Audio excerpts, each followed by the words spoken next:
Hi, beautiful people. Welcome to the Fort Salem Library, where we read you your fanfiction. So sit down or don't, relax or don't, and enjoy these stories in a way you have not before. We at Fort Salem Library do not own Motherland Fort Salem or any of the related characters.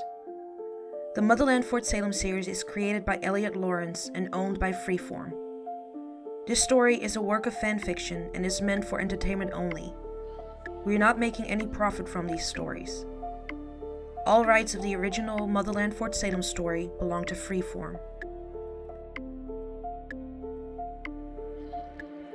We also do not own Bird Bones Picked Clean, or any of its original characters and storylines. We did, however, get permission from the author to read their story. This story was created and written by the avid reader _ sometimes writer, and you can find the link in our show notes. This story is being read to you by Angela.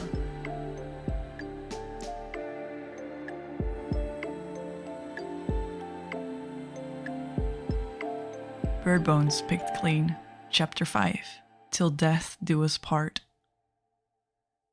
Riel! Abigail whips around at the sound of Tally's anguished shriek. She's only just handed off the frightened boy that her blonde sister had given her damn bowerbird pin to. She turned her back for a minute. Less than that. No. Riel's expression of confusion becomes shock as she looks down at the curved blade that's protruding from her chest. Abigail hears the small gasp that comes from the fixer, followed by the wet schlicking noise that comes when the sword is pulled back out of the blonde again. She watches as Riel crumples down sideways to all fours, as the Camarilla soldier moves away and something deep in Abigail snaps. The seed she hits the man with tears from her throat in nothing short of a roar, sending him backward and far away from her blonde sister, who's collapsed on her back now. She doesn't listen to hear his bones break as he lands. She can't think as she rushes to Riel's side and slides down to a stop on her knees. No. Blood is spilling over the hand the blonde reflexively has over the hole in her chest. The taller witch knows that she's trying to keep pressure on it, like they'd both been taught to do with bleeding. The smaller girl's legs twitch and spasm in the dusty ground below them, and it makes Abigail very worried. The motions could just be a frantic pain response that her body is throwing out at random in its panic, but she's more afraid that it might indicate that the entry through Riel's back may have done some sort of damage to her spine. It's okay, I've got you. She takes her sister's loose hand and holds it between her own and tries to match their breathing. She needs to open a link to try to heal her. Abigail's a fighter, not a fixer, but she's not going to let that stop her. You need to let me go, Riel says faintly, but despite the pain, she sounds oddly calm. Abigail holds fast, her other hand coming to grip tightly at the blonde's forearm to keep her hand from its attempt at retreating. They both know the fixer doesn't currently have the strength to shake off her grip.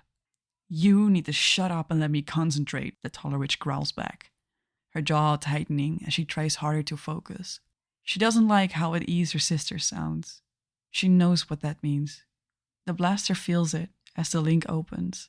Riel's demon that's finally begun to rear its head again, now awake from its recent slumber. It's pain and resignation, acceptance, and a sort of relief. But there's shadows of sorrow and regret woven in there too, and she knows that those are for herself and Tally. She catches snippets and slivers through the link, their laughter and smiles and banter, as Riel had seen them and shared in it with them. It breaks her heart. I can't move her, Abigail cries out over the wind as she tries to start fixing her sister with a low seed. She can feel the damage in the way the fixer's heart struggles to thump, her brown eyes filling with angry tears. This wasn't how this was supposed to go. They were supposed to go to war college together, the three of them, as a unit. Her unit. This wasn't how any of this was supposed to go, and she's already lost Tally. Tally was somewhere. Something outside of Abigail's protection now, and all the blaster has is Riel. She won't lose the blonde too. She won't. You gotta break the link or I'm gonna take you with me, Riel tells her, starting to choke slightly at the blood pooling in her damaged lung. Her voice is still unerringly calm, and her eyes are understanding, but pleading. They beg silently for Abigail to listen, to save herself. Not gonna happen, caller, the blaster growls, tightening her hand and using the other to brace herself protectively over the blonde. An explosion hits the second helicopter, shaking the first and all of its occupants.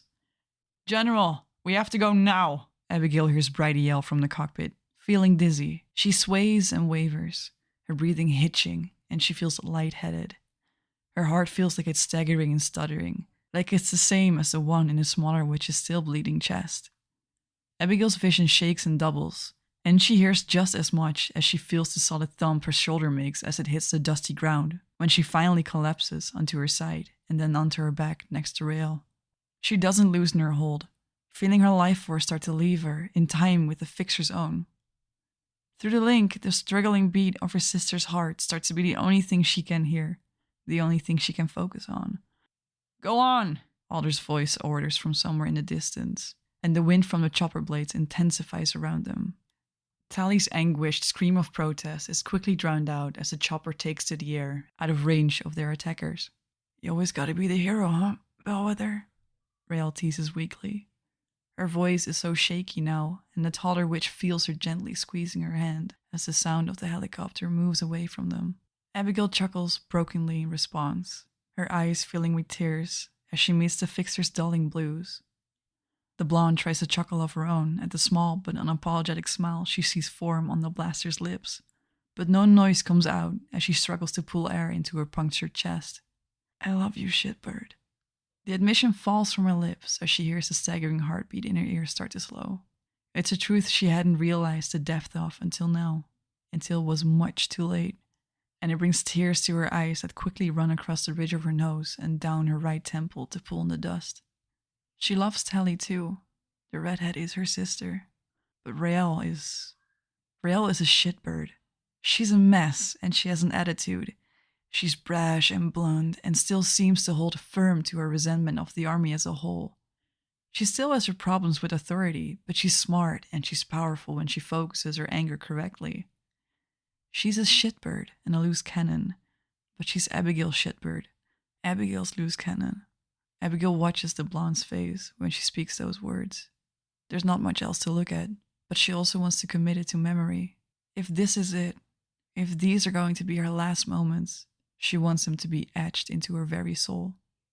Rael's eyes, though mostly dull now, seem to brighten just for a second, and a half-smile pulls at the corner of her mouth. She makes a noise that sounds like the first note of a chuckle, and with only that initial sound, Abigail can't tell if she was trying to laugh it off, or if it was one of those unsurprised chuckles like the one she'd gotten when she'd finally shown herself after they'd entered the transport. They're both fading fast, Abigail's heart mirroring Rael's as their steady beat stutters and slows. The taller witch can hardly keep her eyes open, and the last thing she sees before the world goes dark is half-closed blue eyes and blonde hair. She's not dead. Everything is in black and white around her, but Abigail is still breathing. Her heart still beats in her chest. It's sluggish, and she still feels dizzy and weak, but she's alive. Rael laying next to her is the only thing that's immune to the black and white lens, and her blonde hair stands out among the monotone beautifully. The smaller witch is still silent and immobile. Her eyes still closed, but her chest rises and falls again, even if it's shakily so.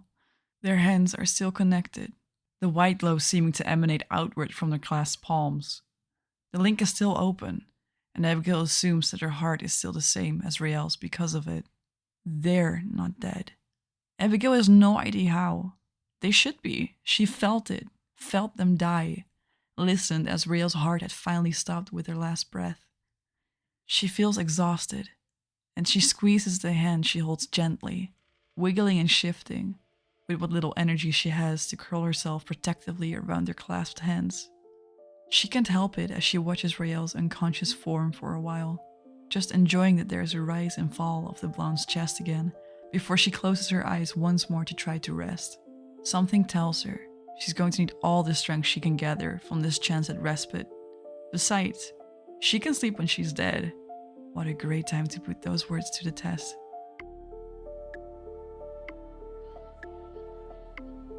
Please find the fanfiction you just listened to on Archive of Our Own, and leave the author some love. Without them, this wouldn't be possible, and we want to thank them from the bottoms of our hearts for creating these amazing stories and keeping the show alive.